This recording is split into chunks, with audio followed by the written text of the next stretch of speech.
Welcome to the Genius Factory. Enjoy the video. Hello everyone. In this video, I will show you how to cook delicious pinto beans from scratch.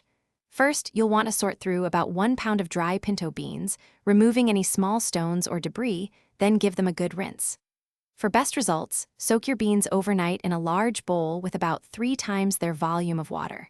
If you're short on time, a quick soak method works too. Boil them for 1 minute, then let them rest for 1 hour. Once your beans are properly soaked, drain them and give them another quick rinse. Transfer them to a large pot and cover them with fresh water, ensuring the water level is about 2 inches above the beans. Bring the water to a boil, then reduce the heat to a gentle simmer. Cook them for approximately 1 to 2 hours or until they are tender. For a faster option, a pressure cooker can finish them in 20 to 30 minutes. Now let's talk about flavor. To infuse your beans with deliciousness, add aromatics like a chopped onion, a few cloves of minced garlic, or a couple of bay leaves to the pot during the cooking process.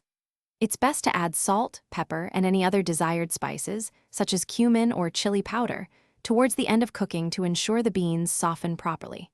For an extra layer of rich, savory flavor, consider simmering them with a smoked ham hock. Your perfectly cooked pinto beans are now ready to enjoy. These versatile legumes make a fantastic, hearty, and nutritious side dish for almost any meal. They are also an excellent addition to your favorite burritos, tacos, or a robust bowl of chili.